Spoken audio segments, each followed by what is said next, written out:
Hi guys, it's Emily from Novel Novels and welcome to today's video. This is my holiday book haul and you notice it's in a different place. Unfortunately the weather is not out today, so I thought I would film in my living room in my cosy chair.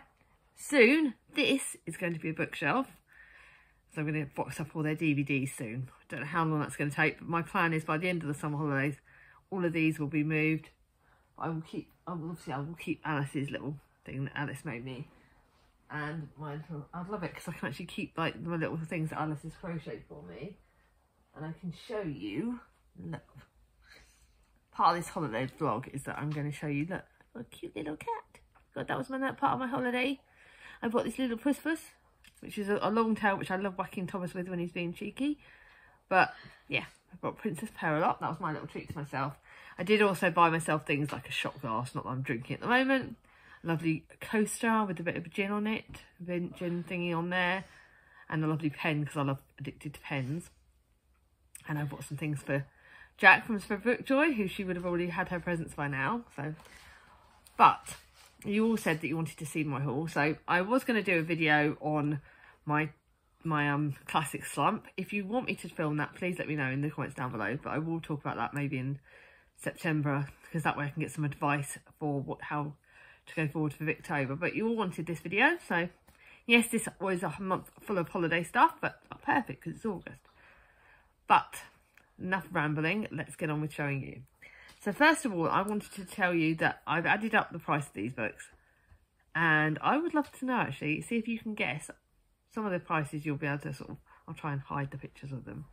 How much do you think I would have spent on the 14 books that I bought at the charity shops? I did buy 2 from the works, and they'll be added on at the end, and you'll be able to see that at the end, so you'll be able to see those figures. But have a guess at how much you would have thought I would have spent on all these books at the charity shop. I would love to know if you can guess them. Bognor is a lot cheaper than in Bracknell and Wokingham. There was only one of the charity shops which was more expensive, which is British Heart Foundation. They standardly are. But a lot of the charity shops in Bognor are a lot cheaper than I thought. And I only found 2 of them at the end. 2 or 3 of them at the end. So I'm hoping next year it's going to be a bit more dangerous. I know where a few more of them are. So yes, let's see how many more I can buy next year. So anyway, let's show you the books that I got. There was one charity shop which I think you would have seen in I will link my holiday vlog down below. And there was one charity shop that was 3 books for £1. Oh, there you go, I've just told you that. Yeah, okay. So you're going to add up this, I have got 3 books in one go. And this was The Stormkeeper's Island. Mia picked this for me by Catherine Doyle. This is a middle grade book. It's a middle grade fantasy, I believe. Once in a generation, Arranmore Island chooses a new Stormkeeper to wield its power and keep its magic safe from its enemies. The time has come for Fion's grandfather, a secretive and eccentric old man, to step down. Soon a new keeper will arrive, but deep underground someone has been waiting for Fion. The battle to become the island's next champion rages, and more sinister magic is waking up, intent on rekindling. I think Charlie from Charlie But Reads has heard of this and she loved it, so that was good. I'm trying to work out where I can put these books. I got my historical fiction one, which is The Witchfinder Sister. Mum reckons she's heard of this, so I don't know if she has. Obviously, this is the old sticker. This isn't the right one. I didn't buy this in the works. Oh, great. I'll see if I can. I hate stickers on books. One of the things we do at Bow's Books is that we take the stickers off before we put them on the shelves. But anyway, so Mia picked this for this, and this is set in 1645. When Alice Hopkins' husband dies tragically, she returns to Manningtree, the small Essex town where her brother Matthew still lives. But the home is no longer a place of safety. Whispers are spreading of witchcraft and the terrible fate awaiting the women accused. And the heart of it stands just one man. That looks really interesting. So I'm going to put my books in genres so I can add up the genres. And then lastly in that part of the haul, there was another book that I got there, but I'll show you that in a bit. And that was A Vintage Wedding by Katie Ford. Her book, last book that I read I think it was in July, was very cosy, very light and contemporary, and I think I'll save this for next summer because it looks like a summer book. But this is in a small Cotswold country town. Beth, Lindy and Rachel are looking for new beginnings, so they set up a business organising stylish and perfectly affordable vintage weddings. Soon they are busy arranging other people's big days. and none of them know what their own romance lies waiting just around the corner. So that's one of my contemporary pile down there. And then there was 2 books that I bought from another charity shop. This one here, and this is Freya North's The Way Back Home. I'm hoping this is a success because I've loved some of Freya North's book, and she's a lovely, lovely lady. She's chatted to me on Instagram. But I haven't got on with some of her older books, so I don't remember when this was written. Let me see if I can see if it's got it. I think this is not as much of an older book because she's got quite a few of her older books written on here. So this was published in 2014, so it's not as old. It's only about 9 years old. So I don't really know much about it, but it does look nice. It looks a bit different, actually. It's very blue. Born and brought up in an artist commune in Derbyshire, Oriana Taylor has had her freedom in the fingertips of a house full of extraordinary people. Malachi and Jed, two brothers, shared their childhood and teenage years with Oriana. In the rambling old mansion and tangled grounds, their dreams and desires took wing unchecked. But too much freedom comes at a price. Something happened at the summer they were 15, and now, almost 20 years later, Oriana is back. This is their story. This looks quite intriguing, actually. Quite excited about that. Then I bought a book at the charity shop I think it was in the Windsor charity shop, the Lonely Hearts Lido Club, and I bought the book about the Cozy Cat Chronicles, I think, by this author. And this one intrigued me. I don't know why. 3 strangers all caught in the deep end. Again, this looks like another holiday book which will have to be saved for next year. But this tackles grief, from what it's saying on the back. After tragically losing her husband and being left a single mother of 2 children, Gabriella has only one escape for herself, swimming at the local London Lido. A constant stream of new and familiar faces visit the Lido, but Gabriella doesn't suspect that any of them are suffering quite like her, until she meets Helen, who swims to escape her unhappy marriage, and Ian, who feels lost at the deep end and after becoming unemployed and unable to tell his husband. This does look intriguing. Lonely Hearts? Apparently it's got like Mike Gale vibes. Oh, an uplifting and captivating read about the power of friendship. Fans of Hazel Pryor and Mike Gale will adore this. I love Hazel Pryor. I love Mike Gale. This was quite an inspirational buy, so I'm well happy with that. Then to a book I bought that was on my Amazon wishlist. Let me cover the price of this up. And this was Last Time We Met by Emily Horton. I don't know why, but I think I've heard of this author. One promise, age 13, best friends Eleanor and Finn are inseparable. Convinced it will always be this way, they make a pact to go to university together, always live near each other, and if they are both single at 35, they'll get married. 2 decades later, Eleanor and Finn haven't spoken in 15 years. Life has run away from them, and they are both far from where they dreamed of being all those years ago. Can they still keep their word? And it takes tragic circumstances for Finn to come back to enter Eleanor's life. And everything has changed since they last met. Oh my god, this looks so good. Emily, author by Emily. Looks really good. Definitely looking forward to that. That was a good bargain. Then to a massive bargain. This is The People on Platform 5 by Claire Pooley. I've wanted this since it was first out in hardback, and I wasn't going to pay for hardback price. I was going to buy it in paperback at one of the supermarkets. But I love this author's other work. I can't remember what's the name of the book by this author that I loved, but it killed me. I think this author broke me with her other book.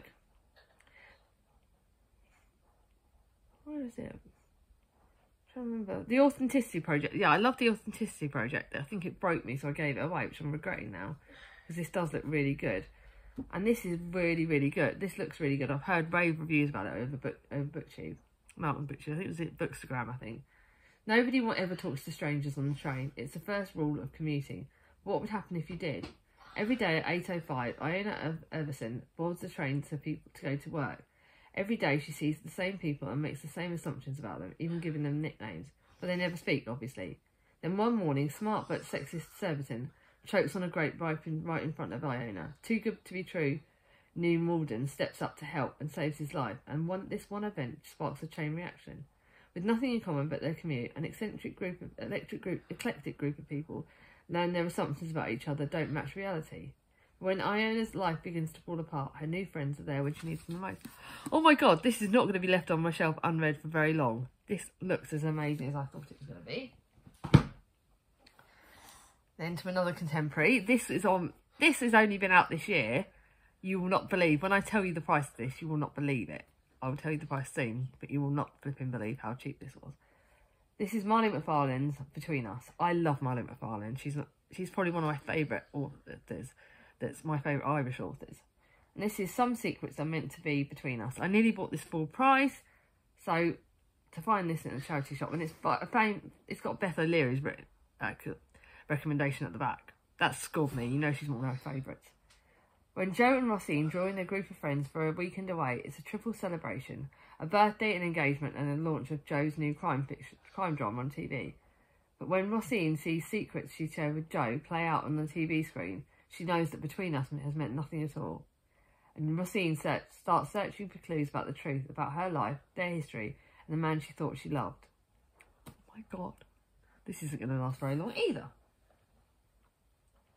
Then to another favourite historical fiction author. I was like, I'm not going to buy any more Lucinda Riley books because obviously I'm still trying to get through the Seven Sisters series, which I'm currently reading. And this will be saved for next year. But this is The Girl on the Cliffs by Lucinda Riley. Again, the bargain price of this, I had to buy it. And this is set why is the secret from 1914 caused a century of heartbreak? Troubled by her recent loss, Granny Ryan has returned to Ireland and in the arms of her loving family, and it's there on the cliff edge that she meets the young girl, Aurora, who will profoundly change her life. Mysteriously drawn to Aurora, Granny discovers that the histories of their families are strangely and deeply intertwined. I don't know. This is just about Aurora unlocking the past. Well excited. Another book, hide the price of it, but this one was in my local charity shop. Admittedly, I paid more in this charity shop than I did at my one, but Annalisa, don't kill me. So this is The Libertine. I remember this has been all over BookTube. This is a darker historical fiction set in Norfolk, 1643, with the Civil War tearing England apart. Reluctant soldier Thomas Treadwater is summoned home by his sister, who accuses new servant of improper conduct with their widowed father. By the time Thomas returns home, his family is insensible, felled by a stroke, and their servant is in prison facing charges of witchcraft. It's got witchcraft on it. What more do I want? Yeah. I don't need to know more than that. Something is awoken and it will not rest. That might be saved for next autumn. Then another book by another favourite historical fiction author. This is Kristin Hannah's True Colours. I don't know anything about this, but I know that every single one of Kristin Hannah's books has ripped me apart, and I've loved them. This is about the Grey sisters. Oh, sisters! Yay! Have always looked after each other. Growing up on their sprawling ranch with their emotionally distant father, they had nowhere to turn after their mother has died. Winona, the oldest, craves her father's approval. Happier reading a book than riding a horse, she knows that she isn't the daughter he wanted, but she's determined to prove her worth. Aurora is the peacemaker, always trying to keep everyone happy while hiding her own feelings. Vivian, the youngest, is the star of the family. 3 sisters, oh my God, yay! Beautiful and spirited, everything comes easily to her until a stranger arrives in town. When Vivian makes a fateful decision to follow her heart, everything changes. Suddenly their sisters are pitted against each other, loyalties are tested, and secrets revealed. Then a terrible crime threatens to tear their whole community apart. I don't know if this is historical fiction. I think it is, but sisters. Ooh. And this is written. When was this written? I think this is one of her earlier books. Oh no, it's not, because she's got a long list. How recent is this? Oh, this is reasonably earlier. 2009, apparently. Oh no, first published in the UK in 2017. Yay, this is relatively new. Can't wait to read that. Another one I've got to hide the price of, historical fiction. This is The House at Heligen. I think Mia told me to buy this because she thinks it's going to be right. This is one my mum is going to love. It's got 2 timelines, one in 2019 and one in 1881. About the new bride, Eliza, arrives at Heligen House with hopes for her marriage. Yet when she meets her mother-in-law, an icy and forbidden woman, her chance of a happy future is dashed. And when Eliza starts hearing voices in her house, she begins to feel for her safety and her life and her sanity. Oh, and you've got another timeline in 2019. It's when Henry Fox is found dead in his ancestral home in Cornwall. The police rule it a suicide, but his pregnant wife, Josie, believes it was murder. This looks like mystery as well. I have to double check the timeline. good. And so now these are my, like, this one here is a book told in verse. It's a YA book told in verse. And that is The Weight of the Water by Sarah Crossan. I've loved Sarah Crossan's works. I love the fact that this is YA, so I'm hoping I'll like it. I don't like all her YA books. But life is lonely for Kaczynska. She misses her old home in Poland. Her mother's heart is breaking and her new English school friends are scarce. But when someone she knew swims into her life, Kaczynska learns that there is more to one way to stay afloat. Friendship, YA, told in verse, it'd be easy to fly through. Then we've got my this is my like fantasy kind of book that my mum has got, this series, The Once Upon a River by Stephanie Garber. I've heard a lot about Stephanie Garber's books. Shh, Thomas. But I don't know, this one my mum loved and she doesn't normally like fantasy, so I'm hoping I'll like this. Once Upon a Broken Heart. As long as she can remember, Evangeline Fox has believed in happily ever after until she learns that the love of her life is about to marry another and her dreams are shattered. Desperate to stop the wedding and heal her broken heart, Evangeline strokes the deal with the charismatic but wicked Prince of Hearts. In exchange for his help, he asks for 3 kisses to be given at a time and place of his choosing. I don't want any more than that. This looks good. And then, okay, so that's all my charity shop books. I will tell you the price of them at the end, so I'm going to give you a few minutes to think. Now you can see the price of these, so this is the works. I don't have to. Basically, this book I bought because I remember it's book by the. It's the author. It's called By the Book. It's got book in the title. You know, it's got book in the title. I'm going to want to read it. It's by Jasmine Gilroy. I don't know any more than that, but I had some money to spend in the works, my work money, and it's. God, the back of this is like ridiculously long on the review, so I won't say too much. Sometimes you never truly know a person. Sometimes to truly know a person, you have to read between the lines. Isabella is lost. When she first begins her career at publishing from college, she didn't expect to be 25, still living at home, and one of the new black employees at the publishing house. Overworked and underpaid, constantly torn between speaking up or stifling herself. Izzy thinks that there must be more to publishing life. So when she overhears her boss complaining about a beastly, high-profile author who's failed to deliver his long-awaited manuscript, Isabel sees it as the opportunity to finally get the promotion she deserves. That looks good. I did treat myself to another bookmark. You know I'm addicted to bookmarks. Happiness, lovely cuppa, good book. Me, it's a lovely coffee, but good book. But yeah, this looks amazing. So I haven't found a bookmark in the works for ages. So that was only £2. That's another contemporary.